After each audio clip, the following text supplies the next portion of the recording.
Assalamualaikum warahmatullahi wabarakatuh. Perkenalkan nama saya Muhammad Iqbal Fatur Rahman dengan NIM J0404231040 dari kelas Teknologi Rekayasa Komputer A1 Angkatan 60. Di sini saya akan membahas mengenai permasalahan yang ada pada algoritma Dijkstra, yaitu penggunaan algoritma Dijkstra yang non-negatif pada bobot edge-nya. Algoritma Dijkstra adalah algoritma yang digunakan untuk menyelesaikan pencarian jarak terpendek dalam graf dengan edge yang mempunyai bobot atau nilai.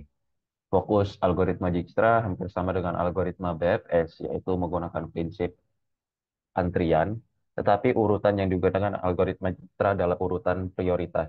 Algoritma ini memecahkan masalah dengan batasan bahwa algoritma tidak boleh memiliki edge dengan bobot negatif, sehingga ketika ada bobot negatif pada suatu edge dalam satu graf, maka algoritma Dijkstra tidak akan dapat memproses hal tersebut. Penerapan algoritma Dijkstra yang sudah saya cari sumbernya itu ada pada Google Maps. Eh, di sini saya mencari salah satu lokasi yaitu Masjid Jami An-Nur menuju ke Sekolah Vokasi Institut Pertanian Bogor. Di sini Google Maps menawarkan tiga jalur yang berbeda sesuai dengan jarak dan waktu tempuh masing-masing jalur, yang mana semakin dekat jaraknya dan semakin cepat kita menempuhnya akan semakin disarankan oleh algoritma yang digunakan oleh Google Maps, yaitu algoritma Dijkstra. Di sini jalan yang saya cari itu menggunakan sepeda motor. Berbeda jika menggunakan mobil maupun jalan kaki. Nah, permasalahan yang muncul itu tidak dapat menempuh edge dengan bobot negatif. Nah, di sini ada tiga vertex dengan tiga edge. Ketika algoritma Dijkstra akan menempuh dari sumber A, vertex A, ke vertex B, maka akan langsung menggunakan edge dengan bobot 5. Sehingga vertex yang lain itu tidak akan ditelusuri seperti itu.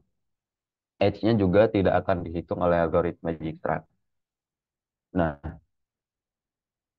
secara logika manusia, seharusnya algoritma yang dapat dilakukan itu dari vertex A untuk menuju ke vertex B itu dapat melalui vertex C yang edge-nya lebih kecil. Seperti di bawah ini, dari vertex A ke vertex C itu edge-nya 6 dengan kondisi awal A adalah 0 dan kondisi awal C adalah tanpa batas atau infinity. Ketika vertex C ditelusuri, maka vertex C berubah nilainya menjadi 6. Sehingga 0 ditambah 6 adalah 6. Nah, ketika vertex C menuju ke vertex B, itu edge-nya adalah -3. Nah, di sini algoritma Dijkstra gagal untuk menelusurinya. Sehingga ketika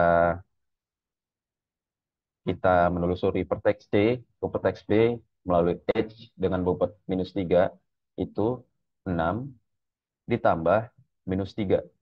Sehingga hasil yang kita dapatkan edge-nya lebih pendek, yaitu 3. Kenapa algoritma Dijkstra tidak dapat menelusuri atau menempuh bobot negatif pada edge? Menurut spekulasi saya, algoritma Dijkstra ingin menghindari suatu keabnormalan atau suatu kecacatan pada suatu graf, karena dari sumber-sumber yang saya baca, eh, suatu edge dengan bobot negatif di suatu graf itu merupakan sebuah kesuraman atau kecacatan, sehingga graf itu dianggap tidak normal seperti itu. Nah, algoritma Dijkstra ingin menghindari hal tersebut atau ingin mengefisiensikan jalur yang ada seperti itu, daripada harus menghitung negatif pada suatu edge, maka algoritma Dijkstra lebih baik menghitung bobot dengan edge yang lebih simple seperti itu. Solusi yang ada untuk algoritma Dijkstra yang tidak dapat menempuh bobot negatif, itu mengganti algoritma yang akan digunakan. Di sini ada algoritma Bellman-Ford, dan di sini ada 4 vertex, yaitu 0, 1, 2, dan 3. Pada vertex 0, itu kondisi awalnya adalah 0. Nah, ketika menempuh vertex 1, maka kondisi eh, vertex 1 yang awalnya infinity menjadi 5. Ketika menuju vertex 2, yang di sini seharusnya adalah 25, karena akan dijelaskan nanti, harusnya adalah 25.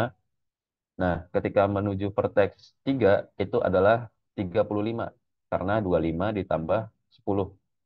Nah, ketika kembali dari vertex 3 menuju vertex 2, itu algoritma Bellman-Ford dapat menghitungnya karena algoritma Bellman-Ford itu lebih kompleks dalam menghitung eh, edge yang ada pada suatu graf. Ketika kembali menghitung dari vertex 3 menuju vertex 2, algoritma Bellman-Ford meletakkan nilai 20 yang mana dari nilai awal 3 yang 35 ditambah minus 15 sehingga nilainya menjadi 20. Seperti itu. Jadi salah satu solusi untuk mengganti algoritma Dijkstra yang tidak dapat menempuh bobot negatif pada suatu edge itu adalah menggunakan algoritma Bellman-Ford. Konsepnya hampir sama dengan algoritma Dijkstra, tapi hanya ada suatu perbedaan pada time complexity-nya atau waktu tempuhnya seperti itu. Sehingga algoritma Bellman-Ford tergolong sedikit lambat daripada algoritma Dijkstra, tergantung pada graf yang akan kita telusuri seperti itu. Memperbaiki graf atau tree yang akan ditelusuri, sehingga ketika kita memiliki graf atau tree yang memiliki bobot negatif pada suatu edge-nya, maka lebih baik kita memperbaiki graf atau tree tersebut. Seperti itu. Berikut referensi yang saya gunakan, ada satu jurnal, Adinda PR, tahun 2022, menggunakan aplikasi algoritma Dijkstra untuk penentuan jalan terpendek, nomor 9, volume 2, dari halaman 1 hingga halaman 11. Dan ada dua website yang saya jadikan referensi untuk algoritma Bellman-Ford dan algoritma uh, Dijkstra. Sekian yang dapat saya sampaikan. Kurang lebihnya mohon maaf.